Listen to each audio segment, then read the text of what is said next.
What if I told you the DC Universe just launched its weirdest, wildest, and possibly smartest animated series yet? Imagine a team of misfits, monsters, mad scientists, and war-hardened soldiers thrown into the chaos of Black Ops missions. It's not just action-packed, it's James Gunn unhinged. But does Creature Commandos deliver on the hype, or is it just another experiment gone wrong?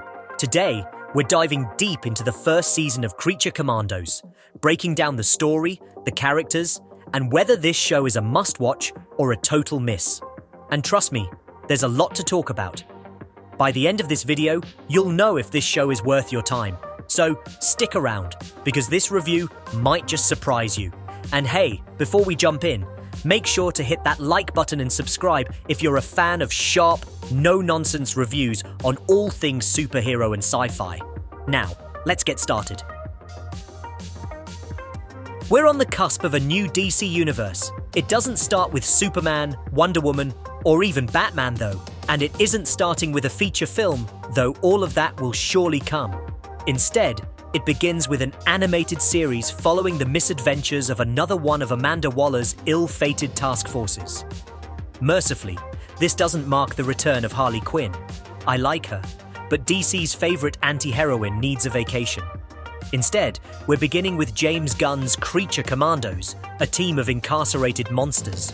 If there's one thing we know James Gunn loves, it's a ragtag team of weirdos who don't even want to be here on a hopeless quest. Guardians of the Galaxy, the Suicide Squad, and now Creature Commandos. And for Gunn, the lesser known the weirdos are, the better. This team is made up of a bunch of monster characters, often inspired by classic monster movie characters. For example, we have the Bride, an immortal woman created by Victor Frankenstein to be a bride for his other creation, Eric Frankenstein, no relation to the author of this review, but who rejects her destiny to strike out on her own. There's also Nina Mazursky, a woman who resembles the classic image of the creature from the Black Lagoon, but who is far more gentle and may not be quite what she seems. The heroes are tasked with protecting the princess of a fictional Eastern European nation from an attack by Circe and her army of men who call themselves the Sons of Themyscira. Gunn's knack for bringing life to characters for whom the term deep cut is a massive understatement is on display here. Eric Frankenstein is a sort of an itinerant philosopher monster who yearns to reconnect with the bride. It doesn't matter that she has wholly rejected all contact with him. He waxes philosophical as he searches for her with absolute certainty that she's on the verge of embracing and accepting him. Voiced by David Harbour, Frankenstein is one of the show's funniest characters, and also one of the most absurdly violent. He's a perfect example of the talky nature of Gunn's favourite characters and their love for having intense conversations in the middle of battle. This animated show sports a level of violence we probably won't be seeing in something like the upcoming Superman film. These characters are brutally violent and they look great doing it. Dr. Phosphorus's powerful radiation can burn a hole through nearly anything, be it a tank or a guy's face, almost instantly. The Bride is somewhat of a Black Widow-style character, acrobatic and unafraid of killing enemies as long as she gets paid. The animation, done by French animation studio Bobby Pills, is mostly excellent, especially when there's action happening or body parts flying, and this is certainly one of the main attractors for the series. The characters, meanwhile, are hit and miss. Frankenstein is fun, but Rick Flag Sr. is about as much fun as Rick Flag Jr., which is to say he's the team's primary source of buzzkill.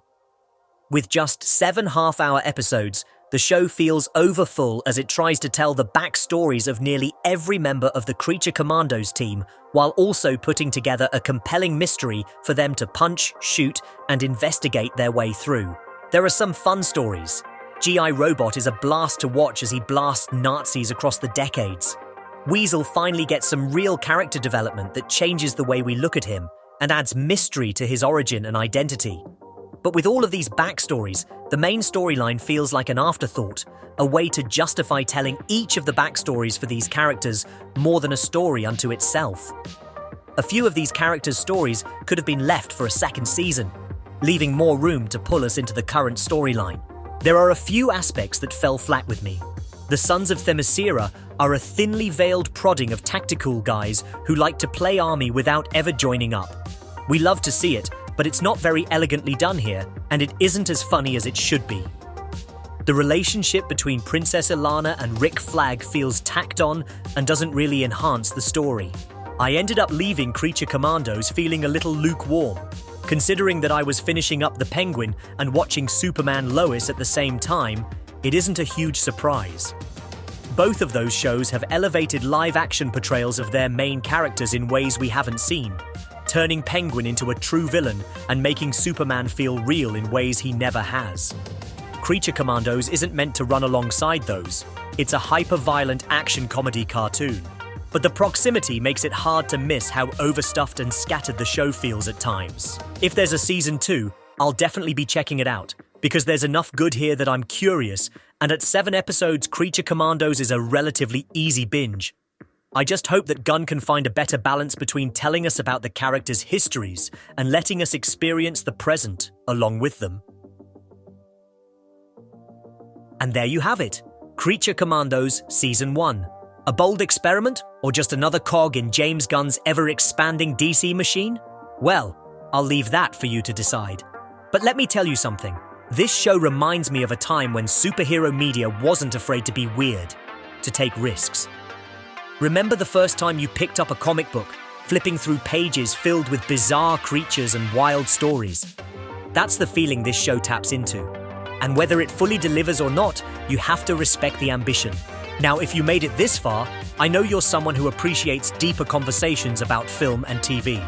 So here's my question to you. What did Creature Commandos get right? And what missed the mark? Drop your thoughts in the comments. I read every single one. And if you enjoyed this breakdown, trust me, you'll love what's coming next. There's a lot happening in the DC universe, and I'll be here to dissect every twist, every turn. So hit that subscribe button, turn on notifications, and let's keep this conversation going.